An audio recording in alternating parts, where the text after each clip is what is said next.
tractors. Oh yeah. Climb in. Taking Jasper quickly to Tesco's, grab a few pizzas for lunch, because we've got a bit of a play date situation going on here later.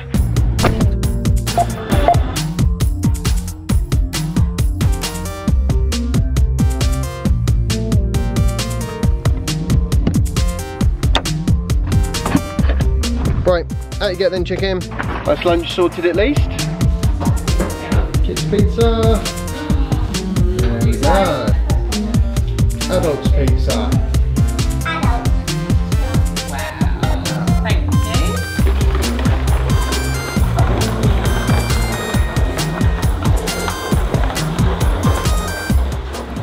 I don't believe it. This is an actual catastrophe.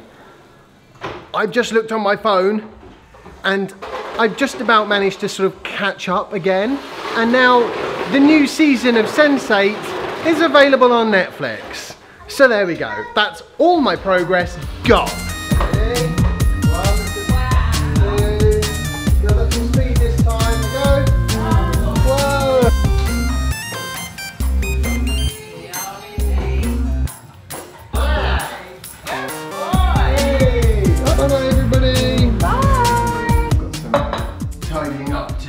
Soap's on the way back, so I have just recently been checking out the various EV news websites I like to keep an eye on, and there was a very interesting bit that popped out to me that was related to Mobileye. And you know, they had a bit of a bust up with Tesla a while ago, and I hadn't realized that that was actually the driving force behind the fact that the hardware version 2 cars didn't have fully functional autopilot right to begin with. Even more impressive is that, from what I gather, Tesla has basically recreated that Mobileye technology, but in-house, and they've done that over the space of the last 6 months. A very impressive development rate, although I wouldn't be at all surprised if there's some patent, you know, you stole my intellectual property type arguments sort of down the line for them. Obviously, I hope that doesn't happen, but you know how these things often go when it comes to software. And I suppose the thing with something like autonomous driving,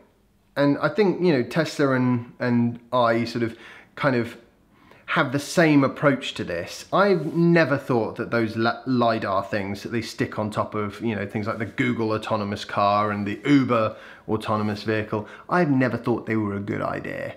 You know, I mean, for one thing, they look stupid, and they look complicated, and they look expensive, and they look prone to failure. At least that's how it looks to me. And that's okay if you've got like a really small fleet of cars and you've got 20 engineers per car constantly monitoring everything, but it's not going to work if you actually want to get those vehicles out onto the road and into customers' hands, because they're not going to pay extra for it. They're not going to want things that constantly break and need fiddling with, you know, etc, etc. I think the way to do it is very much, you know, I mean, look at the amount of information that a human receives when they're driving a car. It isn't a huge amount. You know, eyes are relatively low res, and there's only 2 of them, and they tend to focus on the same thing. And then, of course, you've got ears, of course, as well, and that sort of thing. But fundamentally, it's a software challenge, learning to drive a car, not a physical challenge. I think it's going to work very similarly with autonomous vehicles, and that's where I think Tesla is right. You know, stick a bunch of cameras on there, maybe a few sort of, you know, radar type sensors, because they have greater range often than pure vision, and also they see through things like darkness and, you know, to some extent fog and maybe even a little bit of snow and rain. They see through that better than a camera would, and also it gives you a bit of redundancy, but ultimately that's it. You know, you need reasonable sensors that point in all directions and some really, really good software. And that, I think, is the approach that's going to win out when it comes to autonomous driving.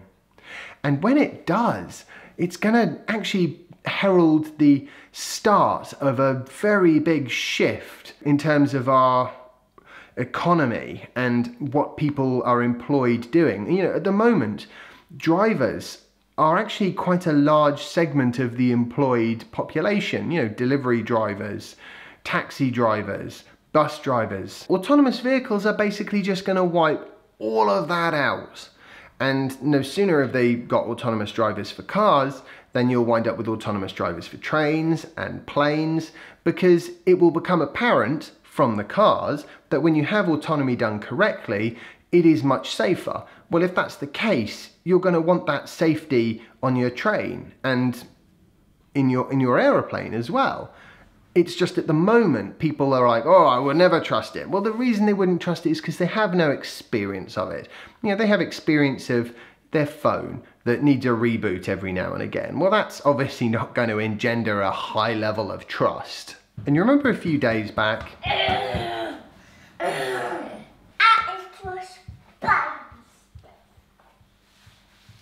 no idea. You know how I was saying a few days ago about how the way to sell electric cars is by making them fun, you know? Well, there's, I think it was buyAcar.com has recently done a survey of 1,000 people. It's a website that sells cars, basically. And who would have guessed from that URL, eh? They found that basically, by and large, tangible benefits to a particular vehicle outweigh the intangible benefits, which is why something like green credentials or even depreciation, residual value, falls quite far down the list of reasons why people would buy a car versus things like gadgets, speed, even safety falls below something like gadgets. When you look at it that way, firstly, it ties in quite nicely with what I was saying about how, you know, you sell the cars on being fun. Also, it makes something like Tesla's strategy of focusing on things. That's very good, Jasper. Very nice.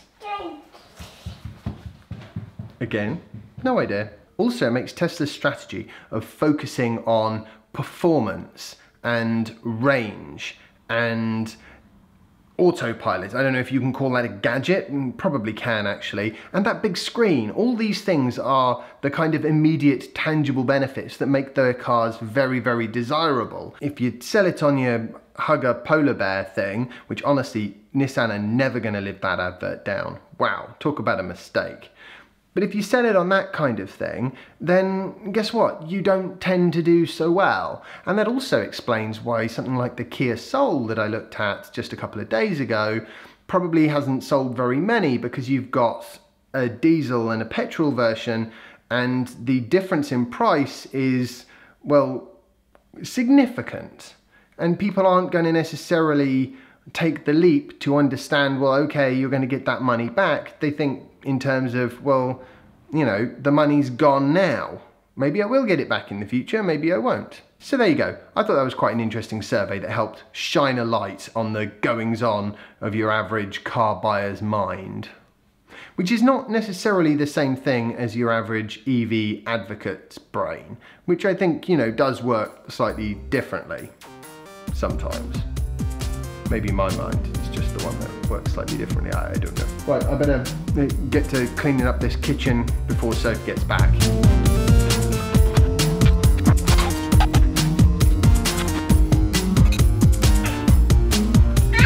Yeah, I think this is probably the right time for me to say goodbye for the day. So I hope you've enjoyed today's vlog post. If you have, remember to like it, share it, and subscribe if you haven't already. And follow me on Instagram if you haven't already, and I'll see you tomorrow for the next installment of my daily vlog. Bye! Wow! That's so cool. Well done!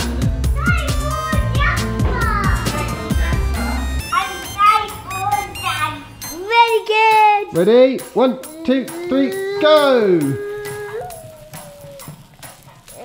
Cool dude!